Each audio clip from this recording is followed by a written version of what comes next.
My name is Chris Kaya, and I'm the moderator of this event today. Maarifasasa is one of the leading e-learning providers across sub-Saharan Africa. And as a technology company, our sole goal is to create digital employment opportunities for Africa's youth. And this, we do them through upskilling and reskilling. And Maarifasasa is a Swahili word, which means knowledge now. And in this case, it's digital knowledge. With me today, I have someone who is very important, the proprietor, the co-founder, and the CEO of Maarifasasa, who is also our guest speaker of the day. Robert Bob, welcome to the webinar. Thank you very much for joining us this afternoon. And as Chris mentioned, our main goal at Maarifasasa is to create digital employment opportunities for Africa's youth. And today's webinar really is themed around this topic of building Africa's digital workforce for the future. And we'll just be reflecting on some of the key things we should be thinking about as we embark on this journey of building the digital workforce for Africa. And so at the core of our conversations today will be really looking at some of the trends that are shaping the future of careers and the role and the work that Maarifasasa is playing in that direction to prepare Africa's young people for this new digital economy. And at the core of it, really tackling the unemployment challenges that we face as a continent. So that's sort of a snapshot in terms of what we'll be covering. So I want to get us started by just really looking at what the problem looks like as far as we are concerned at Maarifasasa, at least how we see the challenges that we face today, and then how we are going about addressing this challenge. And then we will have a quick sort of overview at some of the trends that are shaping the careers of the future. So to begin with, the World Economic Forum's Human Capital Index actually reported that only half of Africa's human capital is utilized, which means half of it is not utilized, right? Today, Africa's population is at about 1.4 billion people. And I do believe that this means that about 700,000 people are not, 700 million Africans actually are just sitting untapped. Someone says that they can't hear me clearly. Can everyone else hear me loud and clear? It might be a volume issue on their side. So Chris, could you just give me a confirmation if you can hear me clearly? Yeah, you're loud and clear. Fantastic. So Steve, it might be possibly your microphone. So just take a look at that. Okay. So half of Africa's human capital is not utilized. So what does this mean? Now, let's just double click on this and really look at what this means, especially for us here on the continent. The problem at the core of this is really that of the high and rising unemployment rates. Now, many parts of the world have actually stagnated in terms of their populations, right? If you look at Asia, the population is pretty much stagnant. And countries like China that in the past actually had what we call the one-child policy in terms of managing and, curbing the population growth rates have completely reversed such policies. In fact, just recently, China is now incentivizing its population to actually give birth to children. How interesting that events have turned that way, from a one-child policy to an incentive for people to actually give birth. South Korea has done the same. Japan has done the same, right? Across Europe, you see populations like in Italy, very high population of the elderly. The population is declining. In many parts of Europe, the trends are the same. In the United States, the concern is also there. So what we are seeing in other parts of the world is a population concern. But when you come here on the continent, it's the opposite. Our population is growing, and it's growing at the rates that will ensure that by 2030, 1 billion of the global workforce are going to be Africans. We'll be right here on the continent. Okay. But the growing population shouldn't just get us excited immediately, because there are certain things that need to be done. Because I do believe that it's not just about the large number of people or a growing population, but it's about the quality of that population. And when it comes to the matters pertaining to the workforce, it's about the productivity of that population. How are these people contributing meaningfully and being involved in economic matters? That is really what the focus should be. So what we are seeing right now as part of this challenge is that 87% of businesses across the continent are very much concerned about the skills mismatches.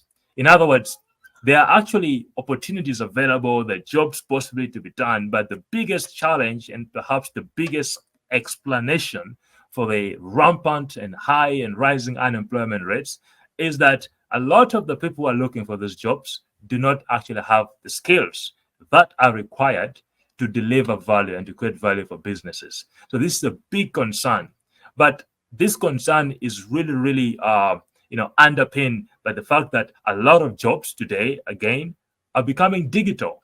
Okay, so a lot of opportunities that are available today are becoming more in the digital space.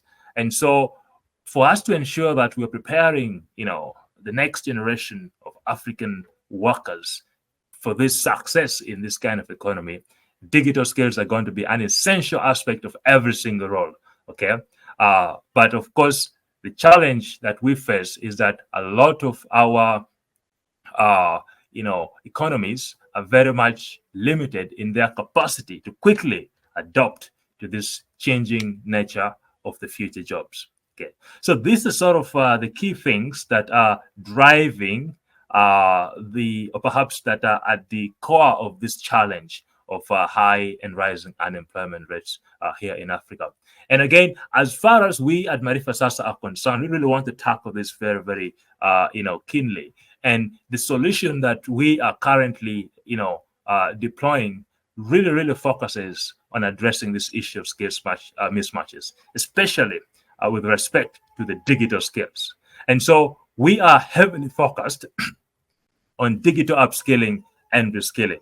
We think this is going to lead to huge returns in the future because it focuses primarily on investing in people.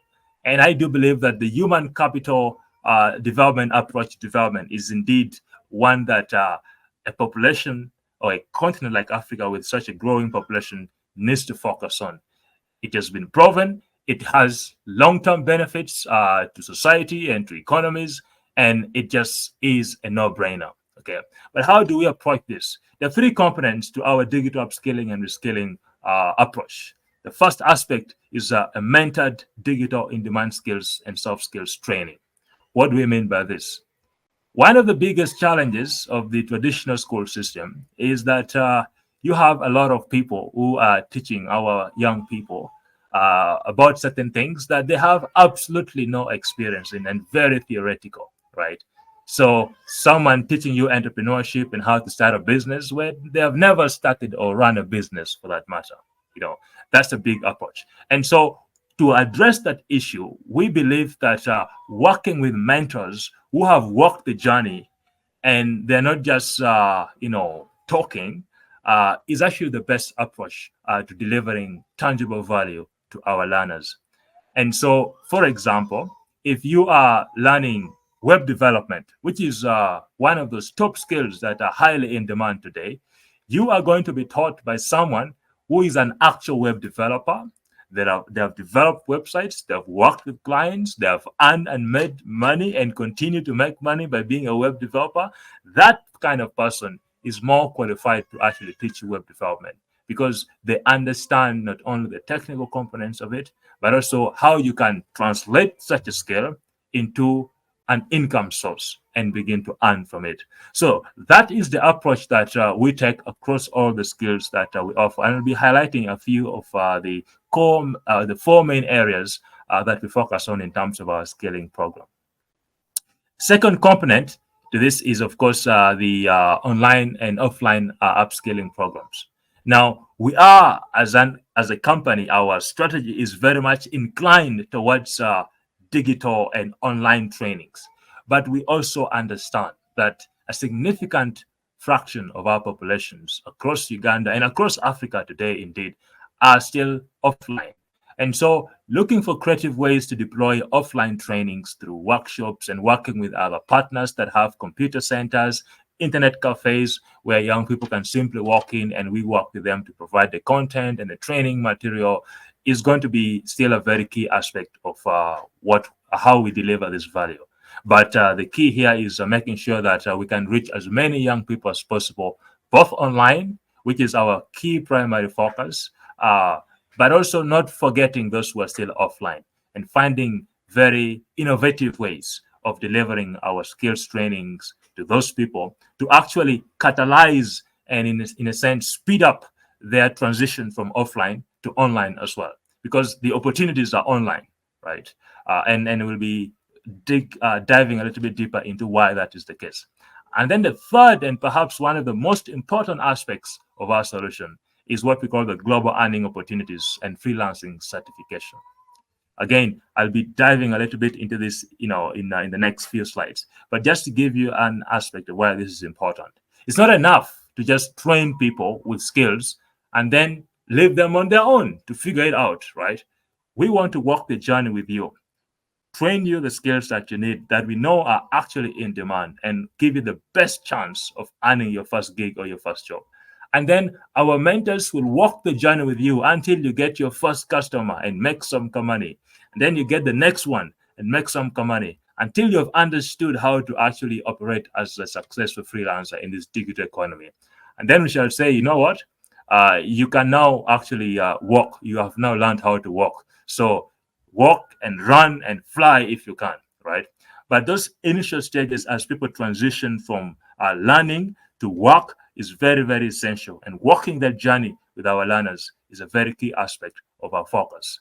And that really, I think, is the secret sauce that is not so secret. It's a no-brainer. Universities should be doing these sort of things where there's more emphasis put on career preparations and transition. So for us, we believe it is simply the right thing to do. And hence, we are doing it. Okay. Now, I mentioned that I will share some of the courses we offer. So there are about 4 different tracks that we are pursuing right now. And this is informed by tangible industry data. If you go to online freelancer marketplaces, these are the areas that offer the greatest return in terms of training. In other words, these are areas where you are almost guaranteed of finding a gig or a short-term job, and then, of course, unlocking your earning opportunity. Okay, so that is exactly why we are focusing on these 4 areas: graphics design, web development, digital marketing, and virtual assistants. Now, the virtual assistant side is one that we are extremely excited about because we are just launching an additional product in that area. And we will be communicating further information regarding that in the coming weeks. But just to give you some sort of preview of what is in stock and what we are cooking up is we shall be training young people across Uganda, across Africans, and we'll actually be setting up an internal virtual assistance agency within Maarifasasa that is focused exclusively on sourcing jobs from clients across the world, primarily from the United States of America, where we'll be having some very interesting partners who will be directly sourcing virtual assistants from us. So for any Ugandan or young African that is joining our virtual assistance program, they then know they have guaranteed opportunity and exclusive access to all these client jobs and begin earning immediately. We will be having real virtual assistants from around the world with a lot of experience, training them on the art and craft of being a successful virtual assistant. So this is one of those ways that really shows how we are very much intentional about creating digital employment opportunities for our young people across the continent. So be on the lookout for that. Now, as we begin to shift gears a bit, I mentioned some statistics from Africa regarding how we're growing and all that. But just to bring this even much closer to home, here in Uganda, UNDP, and I think the World Bank also has the same report, agrees that there are about 1 million young Ugandans who are reaching working age every year. In other words, about 1 million young Ugandans will be entering the workforce every single year. The flip side of that is that our economy, on a very good day, is only creating about 75,000 jobs a year, right? Which means that a significant fraction of these young people who are transitioning to the world of work will almost have no jobs. They're looking for jobs, right? And now, what does this mean? This means that, and perhaps exactly explains why our approach is really zeroed down on ensuring that we are equipping people for the digital knowledge economy. And the digital knowledge economy is one that ensures that we're not limited by geography. A lot of young people are looking for jobs just within Uganda, but as we can clearly tell by looking at the statistics, is that we don't have the jobs for those people. What does this mean? It means that we have to basically demolish all the limitations of geography in as far as the look for opportunities are concerned, and open up the entire global digital economy to our young people. And that is exactly why digital careers are the future of work. Okay, so with this in mind, I want us to shift gears a little bit and just talk about some of the careers of the future. What are the trends that are shaping the careers of the future? What is it that we need to be able to understand? What should we be aware of? To begin with, I just want to quote Alvin Toffler, one of the great industrialists of the 20th century. He says that the illiterate of the future will not be the person who cannot read. It will be the person who does not know how to learn.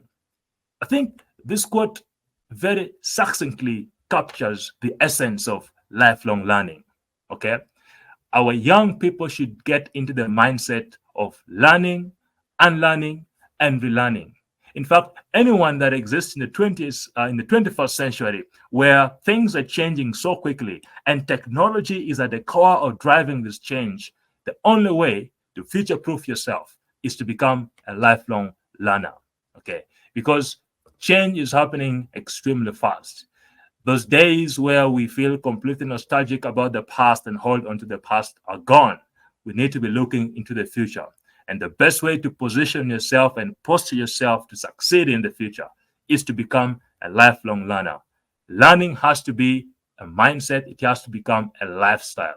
This is going to be what will distinguish those who succeed and those who do not in this new digital economy. Here are some very important trends to be on the lookout for in terms of understanding what is actually shaping the future of careers. First and foremost, I'm just going to go over this very quickly. 85 million jobs are to be replaced by 2025. In the next 2 years, 85 million jobs are going to be gone. Okay, but let me also highlight this other statistic right here. The number of jobs that are going to be created. 149 million new technology-oriented jobs are expected by 2025. So a lot of us get so discouraged when we think about the jobs that are going to be replaced by technology. That's inevitable. It's going to happen. It's what has happened throughout history. Think of the first industrial revolution to the second to the third. We are in the fourth, right? Jobs have always been replaced, but new ones have always been coming. But these two numbers here, think of the 85 million jobs being replaced, 149 that are going to be created, tells us that the net gain is higher than whatever jobs are going to be lost. So it's actually pointing in a positive direction. Okay, more jobs are going to be created than being replaced. That's a good thing for us. But the question is, how are you positioning yourself for those new technology-oriented jobs that are going to be created? Okay, and if you're in a role that is at risk of being replaced, your best way forward is to ensure that you are acquiring the new skills, and that's why Maarifasasa comes in. Learning the skills you need to be able to succeed in those new jobs, so that you have a smooth transition. Okay, 40% of the core skills anticipated to change for workers as well. 40% of skills. So Just to give you an idea, the average lifespan of any given skill today is about 3 to 5 years. Okay, so 5 years from now, that skill where you're like, top notch at is going to be redundant. Okay, and there's going to be a new set of skills that are absolutely essential. Now, how do you keep up with that pace of change? You have to be constantly learning. Okay. The other thing is that 69% of companies around the world are actually reporting a shortage in talent. Okay, and so Africa is becoming the sort of go-to place for a lot of entities around the world. Why? Like I mentioned, 1 billion of the world's workforce are going to be in Africa by 2030. That's in the next 7 years. Okay. So to think about how we go about this, we believe that a skills-first approach is one that is an important way to tackle this shortfall that is emerging from our transforming job market. We need to be focusing on skills and skilling our people. And that is why, as a company, we have completely, focused our strategy, and we are betting our future on upskilling and reskilling young Africans to create digital employment. That is what we're betting our future on, because we absolutely believe that it's an imperative, and everything else depends on that. Now, what are some of the skills that we need to be focusing on? You need to be able to focus on skills that are based on adding value beyond what robots and machines can do. Okay. ChatGPT, for example, is already putting a lot of jobs at risk. And a lot of people are very much afraid of what's going to do in the future. We're just in its early stages. But I think we shouldn't be so much afraid of it. As someone who is on this webinar today, you should be focusing on how can you leverage an intelligent system like ChatGPT to either help you deliver or create more value at your workplace. Okay. But if you're not thinking of how you can use these tools to create more value, then inevitably these things are going to replace you. And before you realize, we won't need you, right? You will be laying you off and just, instead hiring ChatGPT to perform some of these tasks. So we have to focus on adding value beyond what the systems can do. Secondly, you have to operate in a digital environment. How do you operate in a digital environment? You have to learn the digital skills. Okay. So begin to acquire essential digital skills that are going to be very, very imperative in preparing you for this transition. Thirdly, we have to continually adopt to the new ways of working and new occupations. I mentioned, for example, our plan to launch the virtual assistants, right? You have companies and executives all around the world who are just looking for people who can support them remotely, okay? Today, you can be here in Uganda, you could be in Lira, in Gulu, in Pok Mitimogo, there's a village called that. As long as you have internet and a computer, you have no limitations in as far as the kind of work that you can do, of course, with the right skills at hand.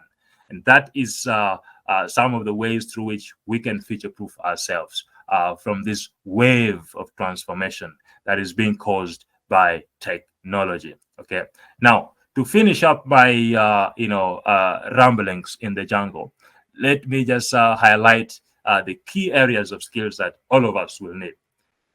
First of all, on the cognitive level of things. In fact, I would put a premium on these cognitive skills, because these are things that are skills that are intrinsically human, and a lot of these systems of AIs and robots may not be as good in those areas. So these are the intrinsically human skills, and I would really encourage all of us to focus on those sort of skills, because they then make you sort of future-proof yourself from all the transformation that's going to be happening. Critical thinking. This is one of the top skills that you have to be focusing on. Planning and ways of working. Especially the digital ways of working with the remote teams, working across cultures, working on deployed teams. It's going to be a very important skill. The other one is, of course, communication and mental flexibility. Being able to adopt and adjust your mindset very quickly, you're basing on the kind of people you're dealing with and the clients you're dealing with, is going to be an absolute essential skill for any of us to learn. The other category of skills is the self-leadership, okay? Self-awareness and self-management is one of the most important skills today, especially in the digital economy. Entrepreneurship is another essential skill. How do you have an enterprising mindset? Very, very key. And then goal achievement. A lot of organizations today are looking for people who are very, very much goal oriented, and they're self-driven in that sense. If I hire you as a virtual assistant or a virtual executive, I'm not going to be in the business of telling you everything to do, right? You need to be able to say, okay, these are the goals, these are the objectives, and be self-driven to achieve those. So self-leadership is a very essential skill that every young person today needs to develop. The other category is interpersonal skills, okay? Having mobilizing systems, being able to work, with systems and within systems, developing relationships. A mentor of mine once told me that life travels at the speed of relationships. We have to learn and perhaps regain those skills of connecting with one another, connecting with people. It's a very essential skill today. And of course, teamwork and effectiveness. You will be working in teams. Of course, the nature of teamwork has completely changed. Today you'll be working with remote teams, being on virtual platforms like we are today. This webinar was essentially put up together virtually. Most of us are in different locations, but here we are making this happen. So the nature of teamwork has changed. And last but not least, I wanted to finish with this one: digital skills. Okay, digital fluency and citizenship. Today, this should become a requirement for every citizen. They have to be digitally fluent, okay? We used to be asked if you're fluent in English or what languages you're fluent in. You have to be fluent in digital today for you to succeed and position yourself for careers of the future. So digital fluency is very key. Software use and development, this ranges from like just basic use of software, like, video conferencing platforms like we are on today and several others, email and all that, all the way to more advanced skills like web development and software development and app development and all those sort of skills, and everything in between that, okay? And then, of course, understanding digital systems, very, very essential. So these are 4 categories of skills that we believe that anyone that is thinking about, the careers of the future, or anyone that is focused on helping build the workforce of the future, should ensure that, we are taken care of. A mix of all this, by the way, is the key. There's no one category that is more important than the other. But finding that balance of all these 4 categories into a skills program is going to be essential. And that is exactly what we are doing at Maarifasasa. So I'm going to end it at that in terms of my presentation, and just thank you so much for listening in, and then hand it over to Chris to then just take us through, the Q&A section of our session today. Thank you. That was really marvelous. Thank you so much, Bob. You really crushed it down to powder. It is actually time for us to go to questions that you might be having, something that is unclear to you. You might want to get more clarification to them. This is actually the appropriate time you might want to bring them on. You can either raise up your hands. There's a way to do that, or you can use the Q and A up on the right bottom of your screen. Robert, this one is going to you straight from me. I'm so concerned in the presentation. You talked a lot about some vocabularies and jargons that you used in your presentation. Jargons like freelance, like remote jobs, like gigs. How do these translate to digital economy? Okay, so if I got your question correctly, Chris, you mentioned how does terms like freelancing and all this translate to the digital economy? Is that correct? And what do they mean? Yeah, that's correct. Okay, good. Yeah. So here's an example. The different types of freelancers today, right? You of course have the traditional freelancing, who are sort of hybrid. There's a component of digital, but still a lot of brick and mortar and off-grid stuff. So, for example, a self-border driver or rider is a freelancer. An Uber driver is a freelancer, right?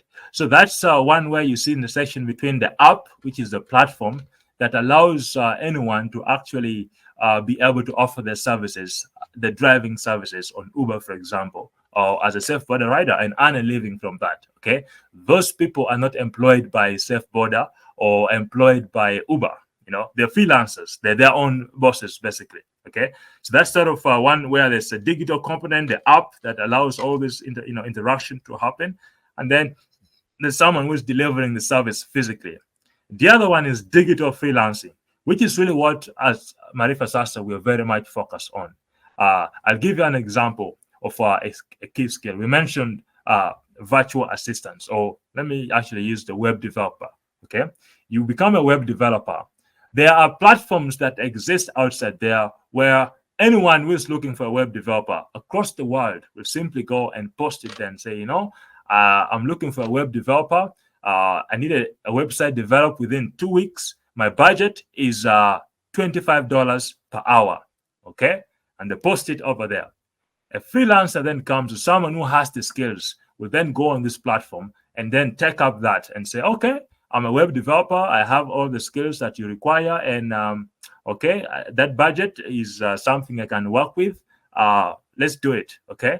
So several people are going to bid for that kind of job on this platform. And then, we have a posted job and say, okay, I like Andrew. Andrew is his portfolio looks very good. Let me work with Andrew. And then the platform will automatically match Andrew, and we have a posted job.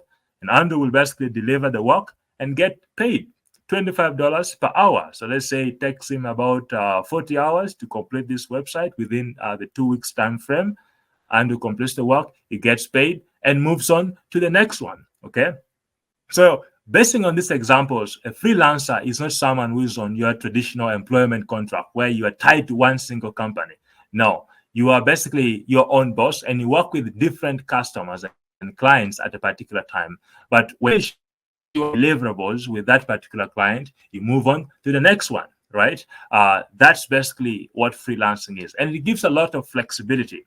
And I think a lot of companies today need to make sure that they adopt this new way of employment arrangement into their operations as organizations and as companies. Because we're also seeing another trend where a lot of young people, especially today, are not very much excited about the traditional long-term employment contracts. People want freedom, they want more flexibility. And freelancing offers a lot of those perks that are very much in tune with the desires of this new generation of workers. Okay. Yeah, so I hope that kind of painted a picture in terms of what the freelancing aspect should be like. And now, to Carol's question, absolutely. When it comes to those individuals without much exposure to technology benefiting from this digital transformation, I think one of the first things to do is make sure that you skill yourself. That's like a common denominator. The number one thing that you should do, like today, right? After this webinar, reach out to the team at Maarifasasa and see how you can, what kind of skills you can start learning right away. Okay, because that is going to be the key one. But the good news is that not every digital opportunity that is out there in terms of jobs and employment are actually all tech, like tech intensive. In other words, you need to have very hardcore skills like coding and all that stuff. A lot of the traditional jobs that can be done offline can also be transitioned online. So, for example, if today, let's say you work as an executive assistant or as an office assistant, there are a lot of people who need that exact same service, but virtually.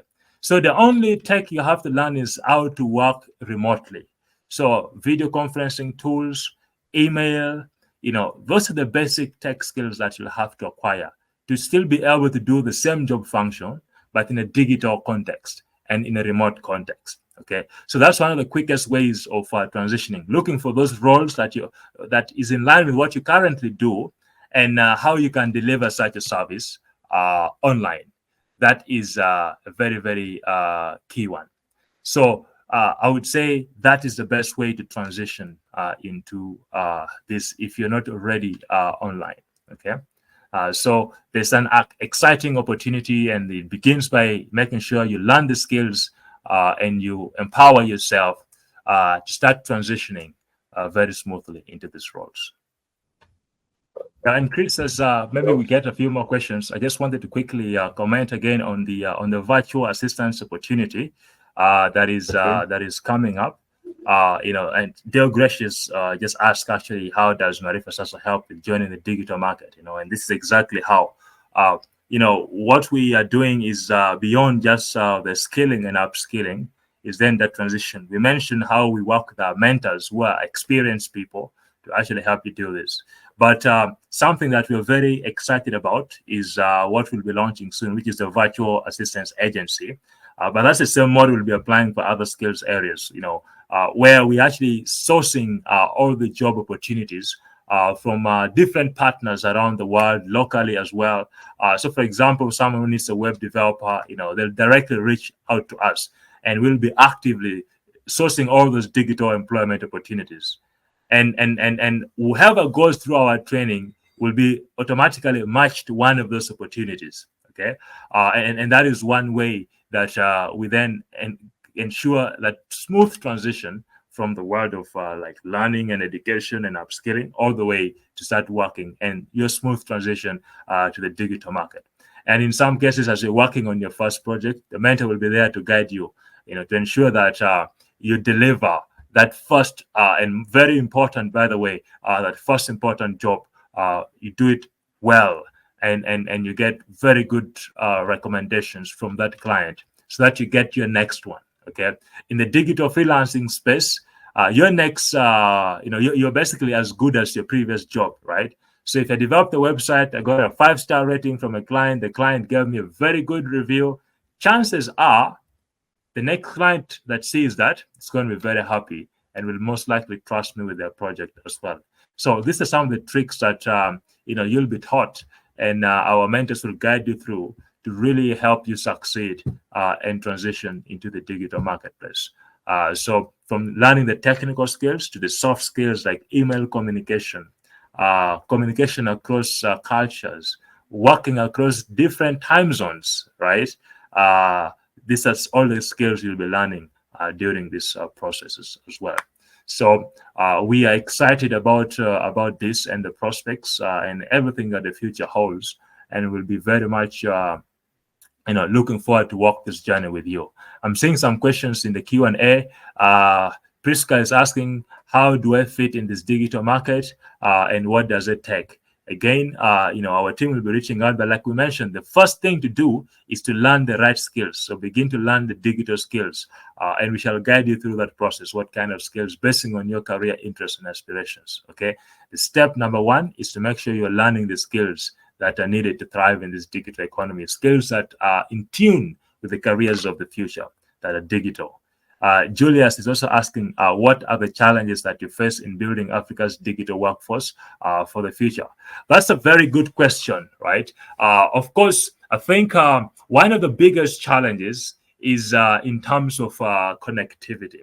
I think that we still have a lot of infrastructural challenges in terms of things like access to internet. Still a large fraction of Africa's population is offline, and we think that one of the biggest catalysts for online for transition into the careers of the future, which are fundamentally very digital in nature, is going to be the availability of an enabling environment, and that means that having the key infrastructure, things like internet, that is readily available for the masses of our people. That is going to ensure that we can do this in a much more expedited process. So that's a definitely key challenge. But I think not all hope is lost. In fact, I'm very excited about the fact that the numbers, the trends are pointing upwards in terms of the internet adoption rate. So a lot more people are actually going online. So which means that, the transition is going to be much smoother, and the opportunities are going to continue growing. But secondly, when it comes to, of course, access to talent, right? We need to ensure that our education systems are in tune with the demands of the future, workforce. A lot of our universities are still stuck in the past and teaching things that do not really prepare our people for the workforce, especially for the future. So that is a big challenge, because that means, when that's a challenge and an opportunity for us, right? Because it's because of those gaps that are not being met by these traditional academic institutions that we exist as a business to fill in those gaps, right? So we understand that most of your universities won't teach you all the essential skills to actually thrive in the digital marketplace. And because that gap exists, we also exist to fill in that gap. But I think we would be focusing on much bigger issues if, let's say, universities were doing a good job in providing, for example, the basic digital skills, right? The basic digital literacy. So when you come to us, we take you straight to more advanced stuff, learning AI, web development, coding, and more advanced stuff that actually also unlock more value for you, right? But because a lot of people are still missing that, because our education systems do not necessarily focus on those heavily, some of them are beginning to do that, and kudos to them. But for the most of it, we still see a gap in that area. And so that is, I would say, some of the top, challenges. But we see every challenge as an opportunity to actually do something and unlock value. So those challenges, although they keep us awake at night, we are also quite excited about them, because it means we have a lot of work to do. Yeah. Okay. And then let's see. I think what are the challenges that you face? I think I've addressed that. There's some questions in the chat here. Those who are doing a bachelor in networking and cybersecurity, how can I benefit from this digital economy through Maarifasasa? Absolutely. Get in touch with our team. We'd like to see how you can, package some of your skills and position you for some of the opportunities. Cybersecurity is a huge, opportunity, and there is a lot of, demand for cybersecurity experts today. As things go more digital, of course, a lot of the challenges and risks are also becoming more apparent, and cybersecurity experts are going to play a critical role in building this future workforce as people are working online. So do reach out, Dale Gracious, and we'll be very happy to do that. Okay, Jonathan says that I have had interactions with some people, but their concern is always time. They will have to still invest more time to learn and all this. How can this concern be addressed? Oh, this is a very good one, actually, Jonathan.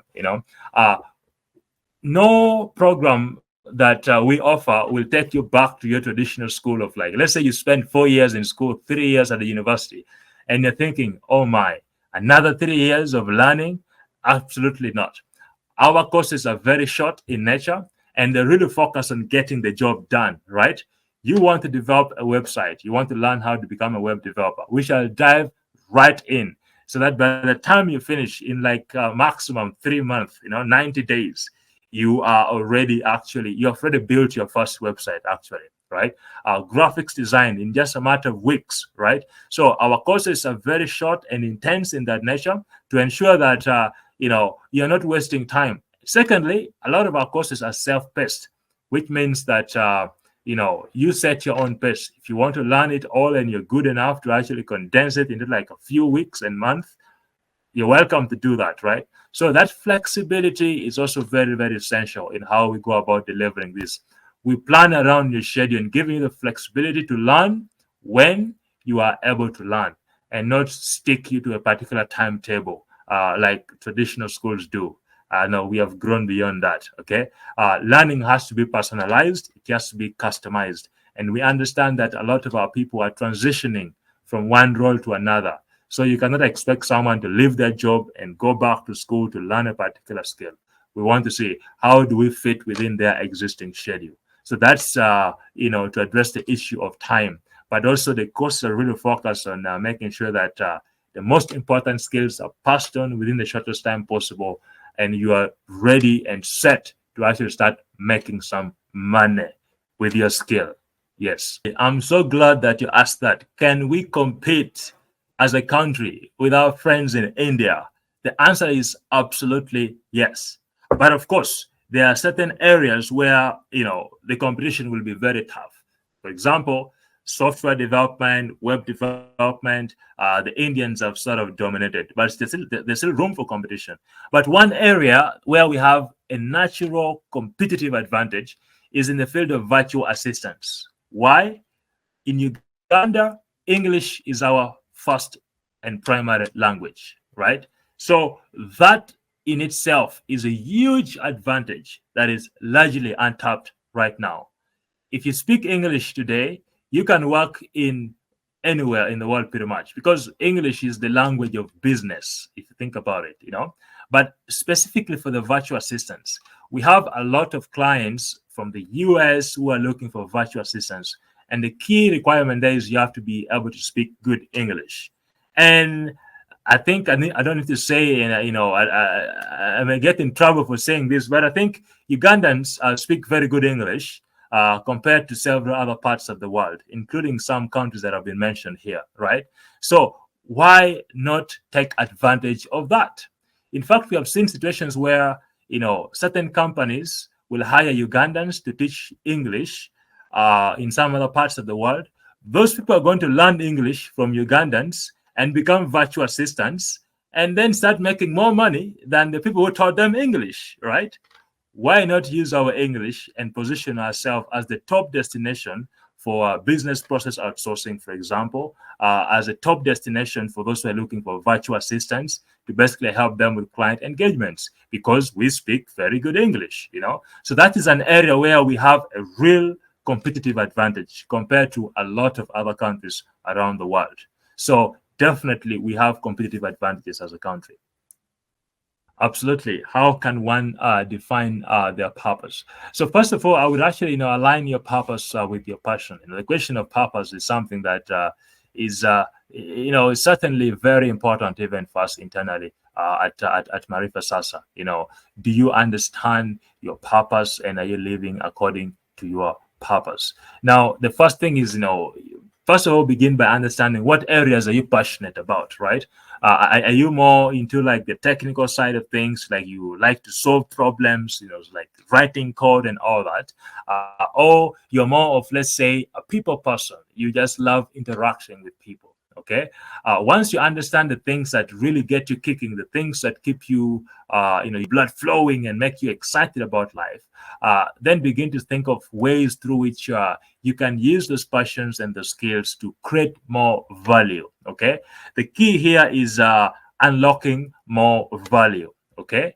And once you've figured how you can use your skills to unlock more value, and if you're figured, okay, this is an area that I would really love to explore and I'm passionate about, but maybe I don't have the right skills right now, is then taking that step to going ahead to then start to acquire the skills in that area of your passion. Okay. But ultimately, it's about, understanding what your plans are for yourself. Okay. Where do you see yourself 5-10 years from now? Okay.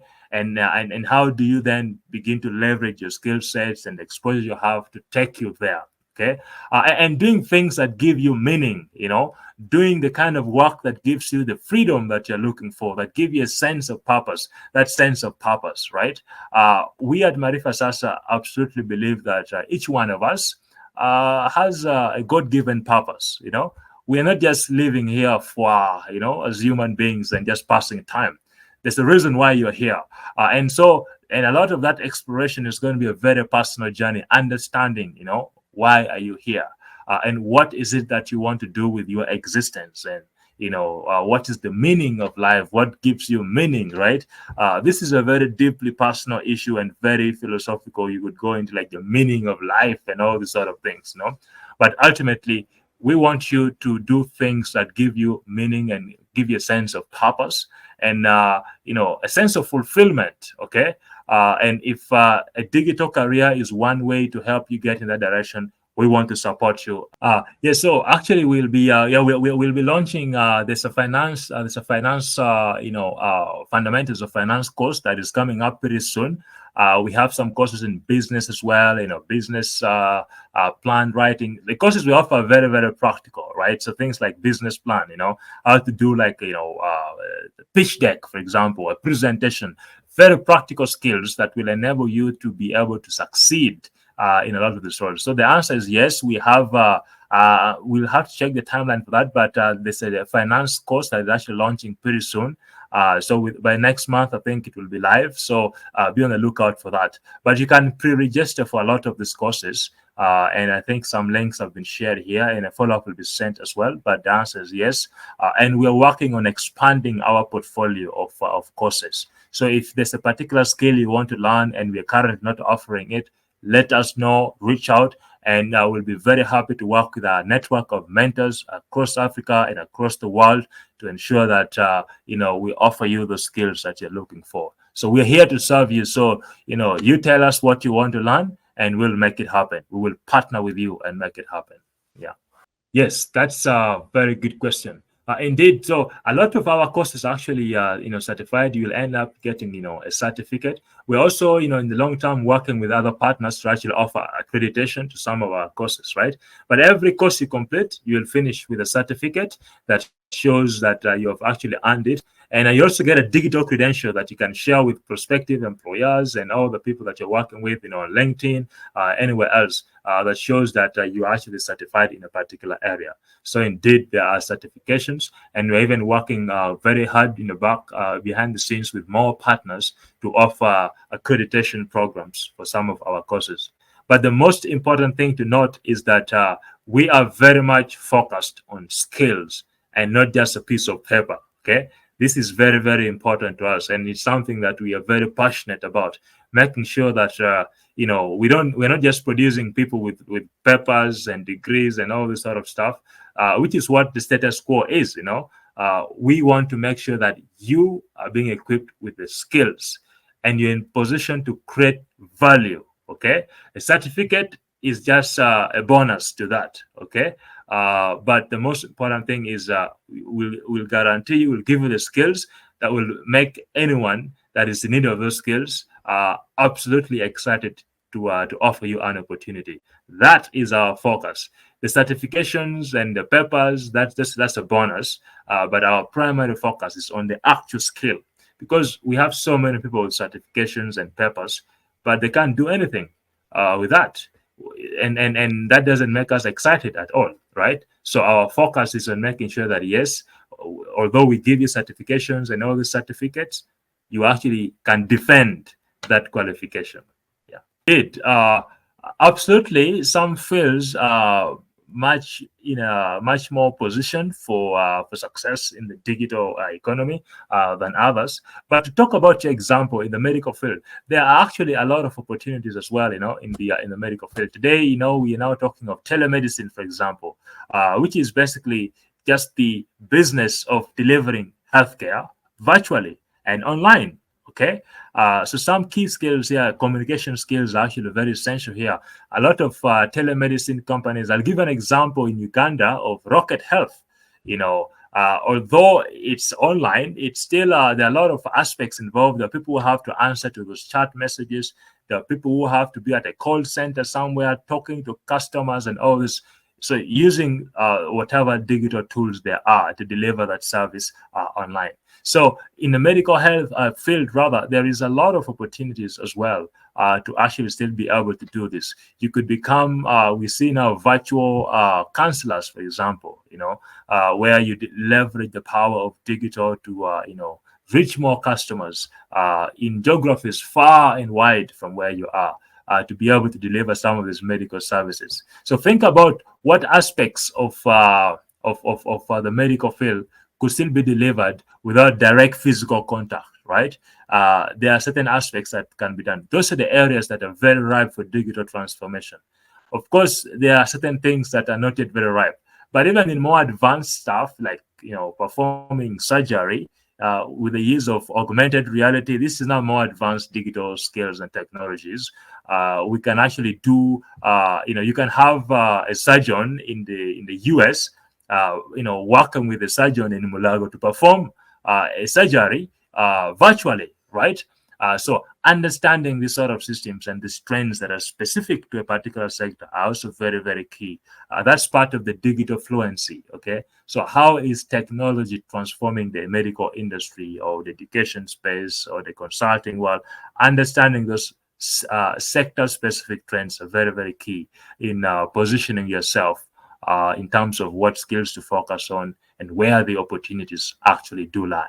Yeah, absolutely. That's a very good question. Indeed, we do have fee structures for these courses. I think our courses are structured from beginner, intermediate, and advanced. A beginner course will basically it just costs about $10, per month. You'll have access to the entire platform. Intermediate courses go for about $25, about I think 80,000 or 90,000 shillings a month. And then the advanced courses go for about $45 a month. And then, of course, they're like bundled up courses. So let's say you want to do a track in, let's say, web development.